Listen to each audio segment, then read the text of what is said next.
Bismillahirrahmanirrahim. Assalamualaikum warahmatullahi wabarakatuh. Ada orang yang bertanya kepada saya tentang sebetulnya ini teh ujian, bencana, hukuman, atau apa gitu ya. Misalnya kemarin Sukabumi banjir bandang atau Margahayu Raya juga banjir bandang kan itu ya. Eh, saya tidak memisahkan mana ujian, mana bencana, mana azab dari Allah. Saya tidak pisahkan itu. Semua yang terjadi, yang buruk seperti itu bagi orang-orang kafir adalah azab. Tapi bukan berarti hukuman. Ya penderitaan aja di dunia. Karena tidak ada hukuman bagi orang-orang kafir di dunia ini. Orang kafir sudah pasti kok pulangnya kemana, jadi nggak ada hukuman lagi. Kemudian semua ini bagi umat Islam adalah pembelajaran, ujian, bukan ujian mungkin ya, fitnah ujian ya ujian, tapi lebih kepada nasihat ya. Banjir kemarin nasihat, longsor kemarin nasihat, semuanya nasihat. Nasihat kepada kita untuk hati-hati itu ada longsor. Kenapa? Ya ada hutan yang digundulkan di bagian atasnya sehingga terjadi keretakan dan seterusnya. Semua kebaikan itu dari Allah kata surat An-Nisa dan keburukan darimu. Artinya setiap keburukan yang dari kita harusnya menjadi pembelajaran buat kita. Kalau ada kegagalan kita sedang belajar. Belajar bukan belajar dari kegagalan, tetapi kita sedang diberitahu bahwa kita sedang melangkah bodoh, ya melangkah salah. Nah, wabalawnahum bil hasanati wasyayiat. Allah menguji kita dengan kebaikan dan keburukan. Kebaikan jelas itu menjadi nasihat bagi kita, bahwa dari kebaikan ini harus ada ucapan terima kasih pada orang-orang yang berada di sekitar kita. Dan tidak mungkin atau ada kebaikan dari Allah kalau bukan karena orang lain mendapatkan kebaikan dari kita. Kan itu tiba-tiba Allah memberikan saja kebaikan. Pasti ada kebaikan yang pernah kita berikan. Sebut saja hal yang sederhana. Misalnya kita sedikit berpikir, sedikit bicara kepada teman, itu menjadi kebaikan. Dan seterusnya. Akibatnya insya Allah kita mendapatkan hadiah dari Allah Subhanahu wa Ta'ala, itu kebaikan. Atau banyak lagi Allah berikan kepada kita ujian dalam bentuk yang baik yang membuat kita tersenyum, atau dalam bentuk yang pahit yang membuat kita menangis. Semuanya ujian. Kemudian waladzi khalaqal mauta wal hayata liyabluwakum ayyukum ahsanu amala. Dialah yang menciptakan mati dan hidup. Dialah yang menciptakan mati dan hidup untuk kita. Dulu kita pernah mati, sekarang hidup. Ini ciptaan Allah. Nanti kita mati lagi, nanti hidup lagi. Itu juga pekerjaan Allah itu. Karena hidup ini pekerjaan Allah, perlu nggak kita pusing-pusing mikirin kehidupan? Enggak lah. Tapi kita manfaatkan semua yang sudah Allah anugerahkan. Nggak usah dibuat pusing, ya. Nggak usah dibuat rudet gitu. Istri dari siapa? Dari Allah. Ternyata berkembang dia, fisiknya secara fisik berubah jadi jelek dan kita agak bosan. Perlu nggak kita ngaruh rudet maneh nyari yang lain? Asa teu kudunya geus anu aya urang hanca we dihanca gitu kan. Nyabi. Nah eta. Naona. Oh, nya bidadari dari surga pas menjelmana di rumah makan Padang atau mamam ya. Itu. Jadi ada kondisi yang ini sahabat. Semua Allah yang memberikan, ujian itu Allah yang memberikan. Dia yang menciptakan mati dan hidup, kemudian liyabluwakum ayyukum ahsanu amala, untuk menguji siapa di antara kita yang paling ahsan. Ahsanu amala itu kalau kita lihat ihsan itu perbuatan yang kita yakini disaksikan oleh Allah. Kalau ahsan sangat merasa disaksikan. Nah, siapa di antara kita yang perbuatannya paling merasa disaksikan oleh Allah? Itu ahsanu amala. Ahsanu amala itu paling disaksikan oleh Allah sehingga dia melakukan sesuatu sesuai dengan kehendak Allah. Kata Allah, sholat duhur 4 rakaat melalui contoh-contoh dari Rasulullah sudah diikuti. Kenapa ente sholat duhur 4 rakaat? Ya karena Allah minta. Dan Allah berikan pemberitahuannya kepada Rasulullah dan Rasulullah memberikan contoh kepada kita. Kenapa enggak 6 aja? Da Allah ningalikeun. Allah melihat, saya enggak mau 6, da Allah mintanya 4 kan itu ya. Seperti itu. Atau gimana tuh, ya udah, inna dina indallahil Islam, sesungguhnya agama di sisi Allah adalah Islam. Ya sudah, Islam saja, jangan pakai Islam Dago, Islam Cilember, Islam Antapani, jangan pakai Islam Nusantara, jangan. Ada Islam kecamatan, ada Islam provinsi. Kalau Islam itu ada Islam Sunda, kabayang tuh sih capekna Nabi gitu. Oh, Nabi nage enggak ada di Sunda. Ya Allah ya Robbana. Gini aja ukurannya kalau nabinya ada di Sunda, pikirannya sederhana ya. Mana kitab suci cik ningali. Hayu kita perdebatkan kitab sucinya gitu kan. Kita perdebatkan oleh ahli fikir tentunya. Kitab suci itu diperdebatkan, didebat, dilawan, di antitesa, diberi antitesa ya. Diberi pokoknya dipelajari secara ilmiah. Disangsikan, terus sudah diragu-ragukan, terus dipelajari, kemudian udah gitu dipastikan. Sok Quran gali, temukan keraguan-raguan dari dalam Al-Quran. La raiba fi hudal lil muttaqin. Quran itu tidak ada keraguan di dalamnya. Siapa yang merasa yakin bahwa Al-Quran tidak ada keraguan? Orang-orang bertakwa, ya kan? Hanya orang bertakwa. Terus siapa yang merasa yakin bahwa kitab suci Sunda Wiwitan itu benar? Orang-orang yang bertakwa versi Sunda Wiwitan. Nah sekarang lepas semua ketakwaan itu. Mari kita gunakan teori-teori ilmiah untuk membuktikan kebenaran daripada kitab suci itu. Jadi siapa ahsanu amala yang paling merasa disaksikan dalam perbuatannya itu ujian. Jadi setiap ujian itu harus membuat kita kagum kepada Allah. Harus membuat kita semakin dekat dengan Allah dengan ujian itu. Jangan sampai dengan ujian itu kita tidak merasa apa-apa, tidak ada apa-apanya. Kunaon mang bisul 16, oh itu asa-asa. Ti Allah meureun lain mah darah kotor we kamari salah dahar bala-bala campur jeung bulu ucing. Jadi kieu misalna gitu kan. Jadi jangan pernah merasa apa yang terjadi pada diri kita itu betul-betul hasil karya kita. Firaun aja ditegur kok ketika mengatakan hadza min ilmin indi. Ini hasil karyaku, kata Firaun ketika ditanya tentang keberhasilan karyanya. Ini hasil karyaku. Bukan mestinya seperti Sulaiman, ya. Ketika Sulaiman ditanya dari mana engkau punya kehebatan ini, hadza min indillah, hadza min fadli rabbi liyabluwani ashkuru am akfuru. Ini dari sisi Allah ini untuk menguji saya apakah saya akan bersyukur atau saya akan kufur. Seperti itu. Jadi prinsipnya adalah kita semua diuji oleh Allah dalam hidup ini. Untuk apa ujian itu? Untuk menemukan siapa di antara kita yang paling ahsan amalnya. Istri yang mana sih yang akan baik pada suaminya? Yang merasa bahwa disaksikan oleh Allah. Bahwa dia disaksikan oleh Allah. Terus suami yang mana akan baik pada istri? Yang suami yang merasa disaksikan oleh Allah. Ya. Terus siapa yang paling pokoknya ngerasa disaksikan oleh Allah, mus juara? Karena saya merasa disaksikan oleh Allah. Nah, ketika Nana merasa disaksikan oleh Allah, kira-kira ada nggak kehendak Nana untuk belajar tentang apa yang diinginkan oleh Allah? Ya, karena disaksikan oleh Allah. Kenapa Nana tidak belajar tentang apa yang diinginkan oleh Allah selama ini biasa-biasa aja, tara maca buku-buku acan misalnya? Ya, karena merasa tidak disaksikan oleh Allah. Nggak ada, Allah teh teningali. Jadi tidak ada upaya membaca atau gimana untuk meningkatkan pengetahuan tentang apa yang diinginkan oleh Allah. Nah, ini ahsanu amalah. Kalau kita membaca untuk mencari tahu apa yang diinginkan oleh Allah, kira-kira buku apa yang kita baca, semua akan kababad, itu semua akan terbaca. Tidak hanya buku tentang sholat saja, tidak akan buku tentang saum saja atau tentang ibadah mahdoh saja. Semua buku pasti akan dibaca. Itu seperti itu. Jadi kerap kita menganggap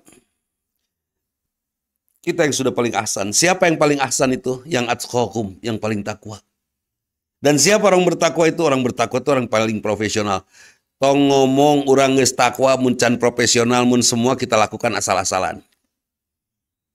Mang Acut pandai memijat. Dia pelajari, dia baca buku semua tentang memijat. Kenapa? Kunaon Mang Acut? Ini yang dipijat itu badan dari seorang hamba milik Allah. Nah, saya harus tahu dulu isi-isi badan ini. Supaya apa? Supaya saya benar mijatnya teu salah. Teu asal-asalan, karena Allah juga menciptakan hamba ini sangat serius kan itu. Itu jadi malah salah-salan.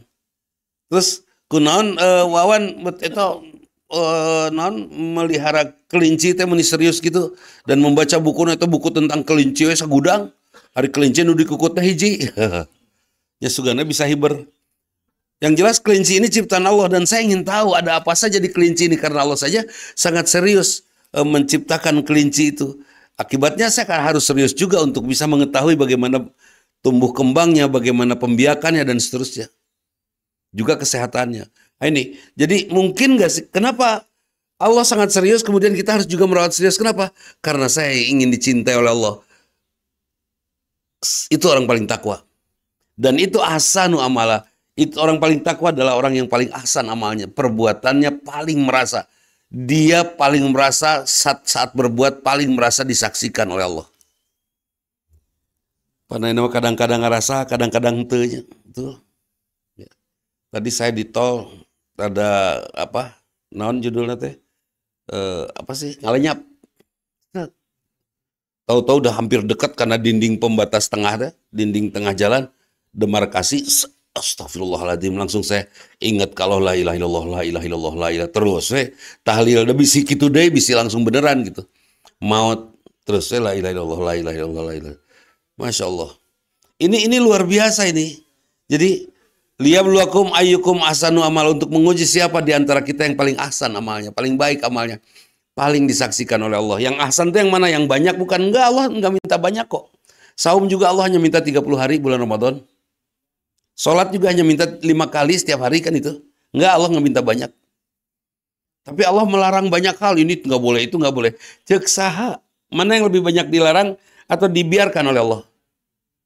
Lebih banyak yang dibiarkan atau dilarang. Naon sih? Berapa biji bisa ditulis dalam selembar buku yang dilarang?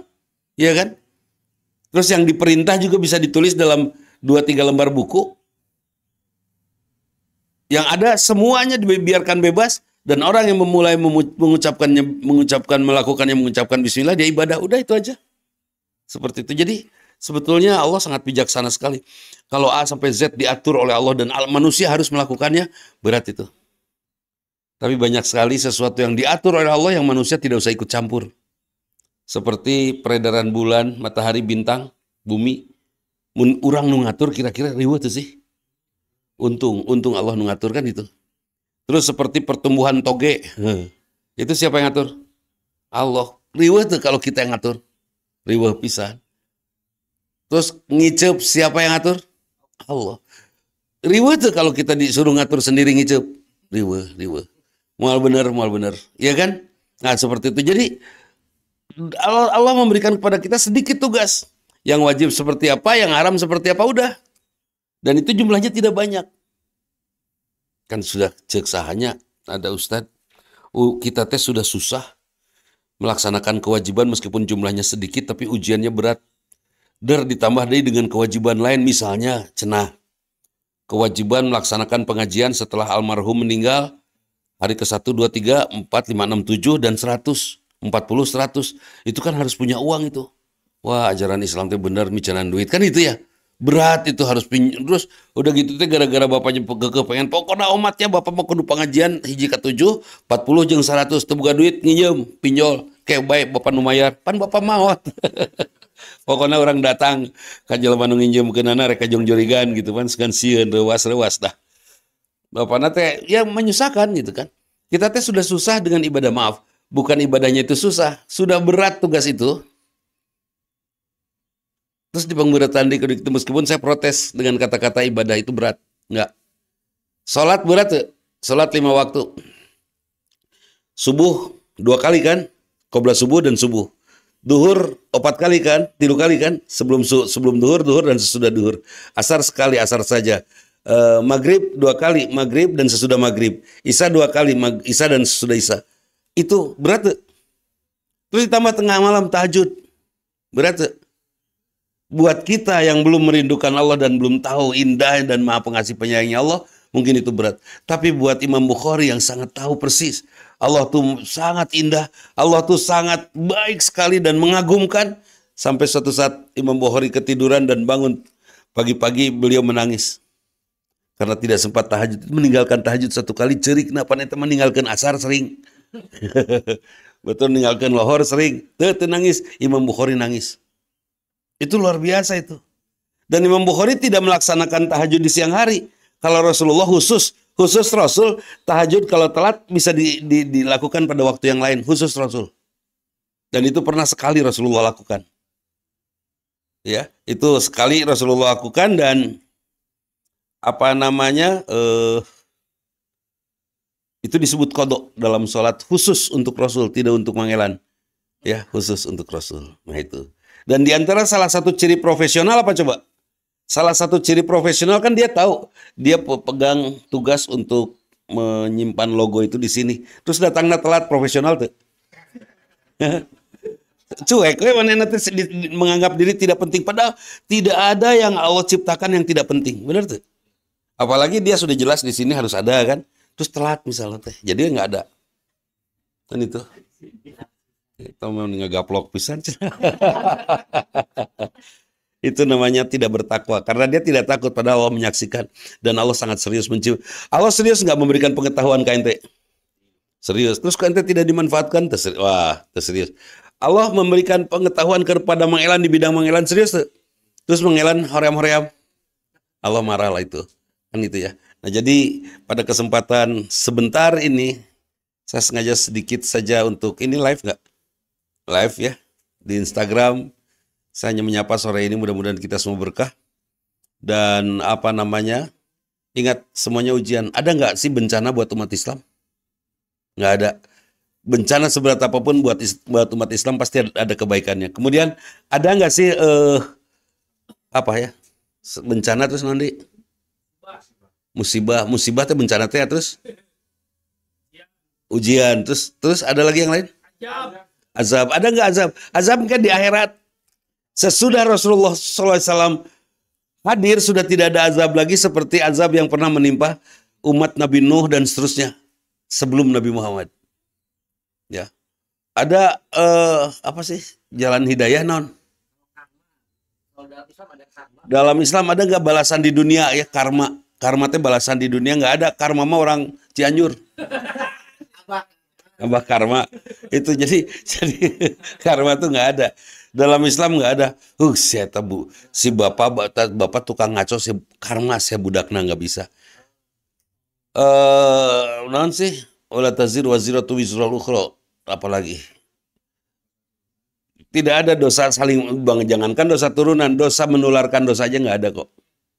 Nggak ada istilah, masing-masing orang memikul dosanya sendiri-sendiri seperti itu.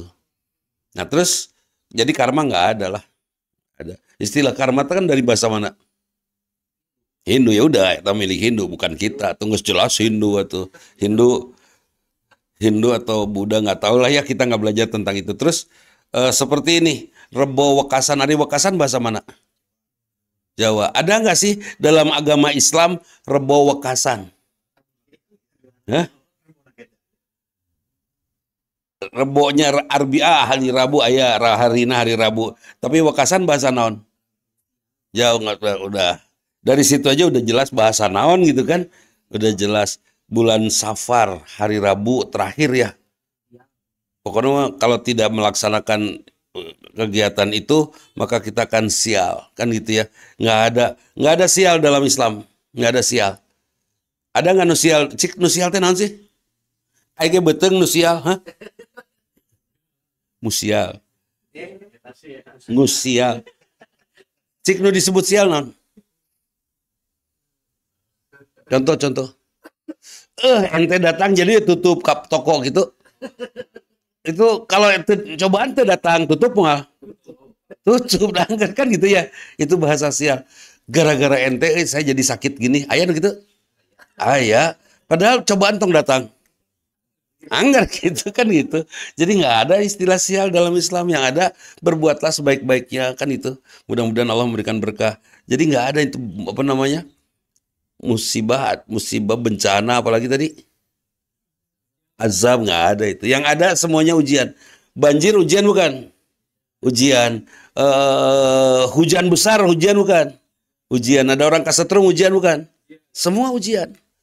Hidup adalah nasihat. Agama adalah nasihat. Perjalanan hidup kita adalah nasihat. Semuanya nasihat. Kalau setiap hari kita menimba nasihat dari hidup kita, nasihat itu ilmu ya. Kira-kira orang hebat tuh sih. Hebat pisan. Hanya banyak di antara kita yang tidak belajar dari nasihat. Tidak belajar dari kehidupan kita dan menasihati diri kita dengan kehidupan kita itu.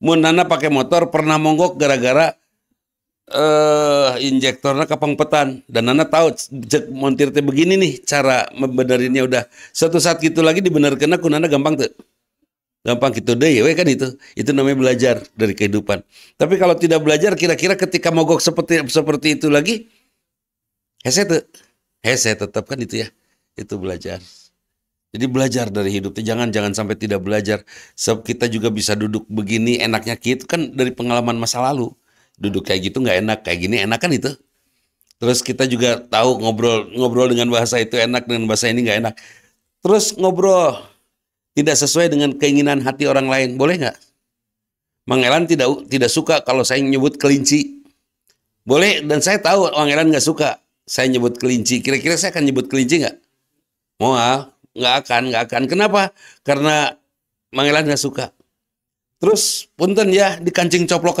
misalnya bari dagang es di kancing coplok dia suka nggak dengan bahasa itu meskipun ujungnya orang itu mendapatkan umroh dan harta yang berlimpah gara-gara diviralkan oleh ajengan itu mah sudah qadarullah sudah takdir bukan ajengan itu yang menjadi penyebab dia menjadi apa namanya dapat rizki kan kalau ajengan itu menjadi kelakuan ajengan itu yang membuat dia dapat rizki atau nanti akan banyak nununarutan aduh orang kusiawan dicarikan tenang rek menang rizki gitu bener terus kena rurutan semua bener tuh aduh saya dibully ya enggak lah bukan itu gitu kan enggak seperti itu dan si ajengan ini enggak jangan belagu nggak beres teh kuaing atuh pan teu beres teh gara-gara saya bully jadi aja dia dapat hadiah umroh jadi aja dia dapat sumbangan uang banyak dari orang banyak enggak gitu juga bahasanya aing teh ya kan itu kalau ajengan itu ngomong begitu akan banyak gak orang-orang yang nurutan ajengan itu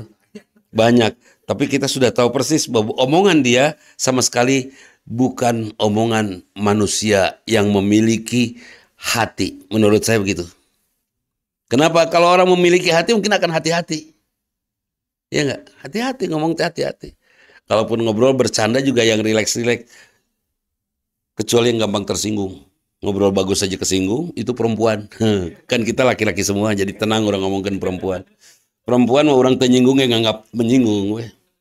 Cik satu naon pang badagna sadunia ada istri nu merasa perempuan yang merasa agak gemuk nyindiran gitu dianggap nyindiran manehna nu gedut itu sensitif ya kita jangan punya mental seperti itu yang jelas itu omongan itu sesuai nggak dengan etika mimbar sesuai nggak dengan moral mimbar sesuai nggak dengan dengan adab ya akhlak mimbar bahaya bisa diturutan kan ada kalimat minggu yang lalu yang saya sampaikan ya wal yashalladzina law taraku min khalfihim dzurriyyatan di'afa hendaklah engkau takut kepada Allah dekati Allah khawatir kita bertemu dengan orang yang mengagumkan dan orang itu membiarkan keturunannya lemah kemudian kita meniru jangan jadi teladan buruk bagi orang lain ya kan khawatir orang lain meniru atau kita jangan meneladani orang lain yang kira-kira kalau kita tiru kita jadi rusak kan itu. Eja mengagumkan menyekolahkan anaknya di sekolah-sekolah yang berkualitas tapi tidak beragama ateis. Dan saya kagum, hebat tuh Eja kan gitunya. Pada saat saya kagum gitu, kira-kira saya nurutan mau nyekolahkan anak ke tempat-tempat itu. Mungkin. Eja sudah membiarkan anaknya mendekap dunia sampai dia anaknya tidak bisa terbang untuk terbang menuju ilahi. Iya kan? Akhirnya saya turutan, ujungnya anak saya juga tidak bisa terbang menuju ilahi. Gitu. Nah ini berbahaya, hati-hati. Karena itu di sini Ustadz semua ini, jadilah dari Ustadz Dika, Ustadz Sadi, orang absen Jiji. Itu satu siapa? Siapa? Fami, terus? Hah? Rian, terus? Dika, terus? Eja, terus? Harfi, terus? Pan Harfi mah pemain musik, penyanyi lain. Harfi Malioholo. Harfi Wawan. Terus ini siapa ini? Hah? Abe. Abe. Itu. Hah? Rudi di sini ada maunya di absen 200 orangnya asal pantas. Jadi Luar biasa ya. Jangan sampai kita menjadi teladan buruk orang lain dan jangan kita meneladani orang lain yang buruk. Sepertinya hebat, sepertinya indah. Ih asiknya. Tinggal si Rudi boga pamajikan gelis gitu edan. Meni gelis gitu Narendeng ujung tembok nu bodas geus ngaleungit eta mah. Misal ku edun-eduna kan wah, bening atau eta mah bening. Buat Rudi mungkin itu bagus. Dan belum tentu bagus buat kita kan gitu. Kebayang tuh. Wah, akibatnya Rudi jadi sangat mencintai istrinya, ujungnya dia mempertuhankan istri, kan bahaya oge nya. Nah itu hati-hati kalau milih istri ulah gelis-gelis teuing lah. Nu standar nu kira-kira hitutna kaambeu keneh. Udah bahaya mun hitut teu kaambeu. Netral gitu kan bahayanya. Aduh, bret hitut disada tapi teu kaambeu, kebayang teu sih? Sieun moal aja. Misalnya nyonya hitut tapi teu kaambeu ngan sada unggul, sieun mah. Keung dah alas ya. Ya sebetulnya naon kan itu bening gini hitutnya. Itu. Jadi harus kita waspada, ini juga ujian dari Allah. Kehadiran teman-teman adalah ujian bagi kita masing-masing ya. Satu sama lain akan menjadi ujian ya. Ujian yang saya harus seperti apa menghandle teman-teman saya. Bukan saya harus merubah teman, bukan saya harus ngatur teman, tapi saya harus memanfaatkan teman untuk bisa saya belajar sedalam-dalamnya dari teman-teman saya untuk bisa menjadi hebat. Istri saya bukan tugas saya untuk merubahnya jadi baik. Tapi dari keburukan istri saya menjadi manusia yang paling baik. Ya, suami saya bukan seorang yang harus saya perbaiki, tapi dari suami saya menjadi seorang istri yang sangat dimuliakan oleh Allah.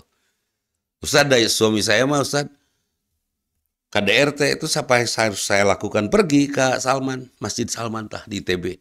Diajar taekwondo. Nges, diajar ngajeleng, diajar najong, pan lumayan tuh teh. Kayak suami narek nonjok, tajong jebret, tidak gor, waduh, guru. Langsung, fan bahaya. Jadi ternyata suami KDRT menuntut istri untuk belajar ilmu bela diri itu. Iyalah ya, kepada ibu-ibu yang sekarang suaminya KDRT, diajar silat, diajar karate, ya kan? Beneran aslina. Paling kalau suaminya ikut nonton, awas we. Di situ belajar silat, saya belajar tinju, nyesok we. Makan itu.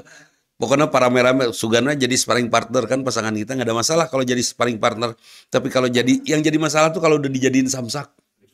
Benar tuh. Tidak berkutik jadi samsak, ayo disiksaan. Nah ini, jadi harus kita waspadai. Ingat sahabat semua, hidup ini adalah ujian, tidak ada lain. Dan ujian adalah nasihat untuk kita, nggak ada yang lain. Temukan nasihat-nasihat indah, nasihat-nasihat besar yang bisa membentuk hidup kita sehingga kita menjadi sangat mulia di sisi Allah Subhanahu wa taala pada saatnya kita pulang nanti. Itu saja, mohon maaf bila ada sesuatu yang tidak berkenan. Aku qouli hadza wa astaghfirullah li wa lakum. Assalamualaikum warahmatullahi wabarakatuh.